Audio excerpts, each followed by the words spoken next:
Context of Carl Jung's psychology. Carl Gustav Jung was a Swiss psychiatrist and psychoanalyst who founded analytical psychology.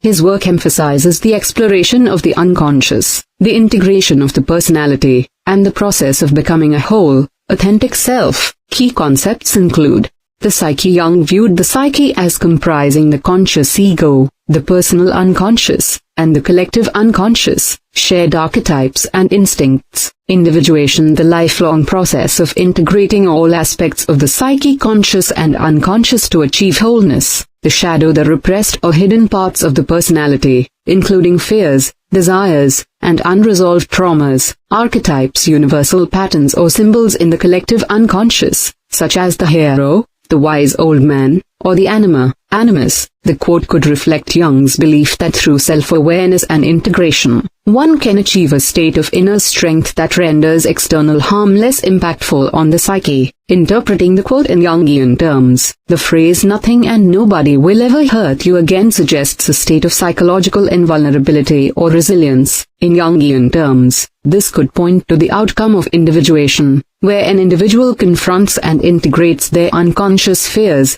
traumas, and shadow aspects, achieving a sense of inner peace and wholeness.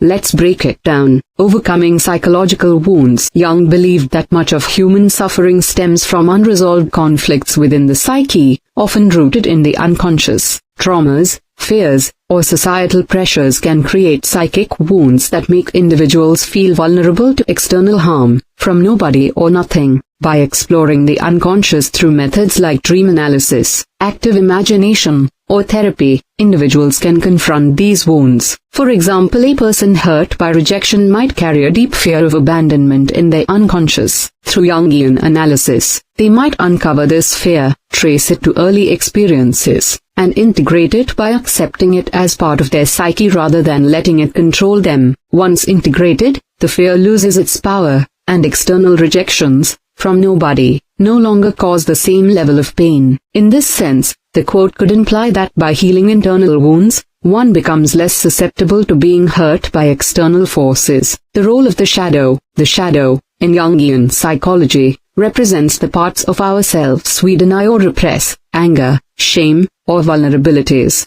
These unacknowledged aspects can make us feel fragile, as they project onto others, causing us to perceive external threats. Jung argued that integrating the shadow, acknowledging and accepting these hidden parts, reduces its destructive influence. For instance, if someone represses their anger, shadow, they might feel hurt when others express anger toward them, as it triggers their own unacknowledged rage. By facing and integrating this anger, they gain control over it, reducing the emotional impact of others' actions. The quote might suggest that once the shadow is integrated, external criticism or hostility, nobody, no longer triggers deep pain, as the individual has made peace with their inner conflicts. Individuation and inner wholeness. Individuation is Jung's process of becoming a fully realized self by integrating all aspects of the psyche, including the ego, shadow, and archetypes like the animus. An individuated person is less dependent on external validation or affected by external criticism because they have found an inner center, the self, which Jung saw as the archetype of wholeness. In this context, the quote could mean,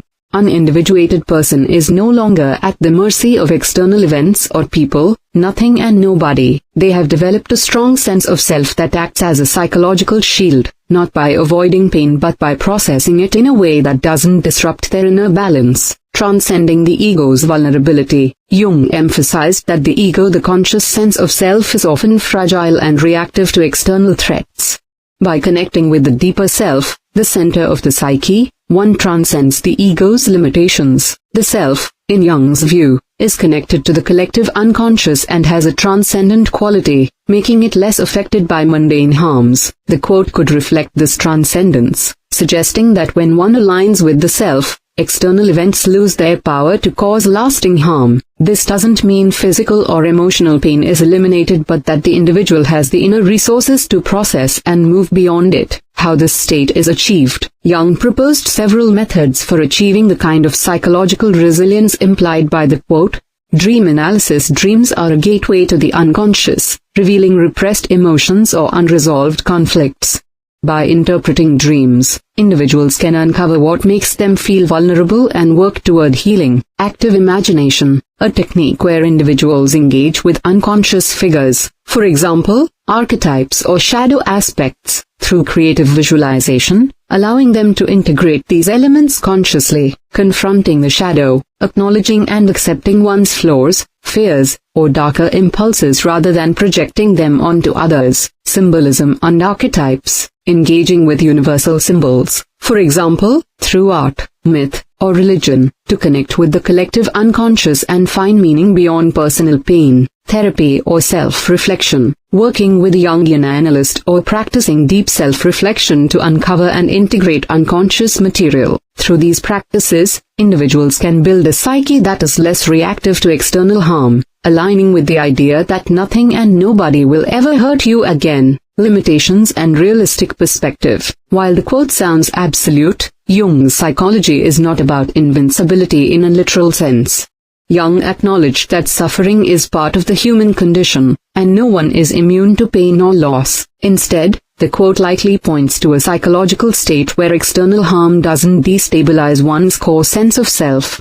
For example, a hurtful comment might still sting, but an individuated person can process it without it becoming a deep wound. Physical or emotional harm from nothing, events, or nobody, people, is contextualized within a broader, more resilient psyche. Jung's view was not about escaping pain but about transforming one's relationship to it through self-awareness and integration. Possible misattribution or inspiration. Since the quote doesn't appear verbatim in Jung's works, it might be a modern interpretation or a phrase inspired by his ideas, possibly from secondary sources, self-help literature, or social media, for example, posts on X. Jung's writings, such as the archetypes and the collective unconscious or memories, dreams, reflections, emphasize resilience through self-knowledge, which could have inspired such a statement. Alternatively, it might reflect a romanticized or simplified version of his teachings, common in popular psychology. Practical application in modern life. In a practical sense, the quote could inspire individuals to pursue Jungian principles for personal growth. Self-reflection, regularly journal or meditate to explore unconscious fears or triggers. Therapy, engage in Jungian analysis or other forms of psychotherapy to address past traumas. Creative expression, use art, writing, or music to process emotions and connect with the unconscious. Mindfulness, practice staying present to avoid being overly reactive to external events. By applying these principles, one can cultivate the inner strength implied by the quote, reducing the impact of external harm. Conclusion. While the quote "nothing and nobody will ever hurt you again" is not directly from Carl Jung, it resonates with his ideas about psychological resilience through individuation, shadow integration, and connection to the self. It suggests a state where inner wholeness protects against the emotional devastation caused by external events or people. In Jungian terms, this is achieved not by avoiding pain but by transforming one's relationship to it through deep self-awareness and integration of the psyche. The quote, though possibly misattributed, encapsulates the empowering potential of Jung's teachings. By knowing and healing oneself, one can face the world with greater strength and equanimity.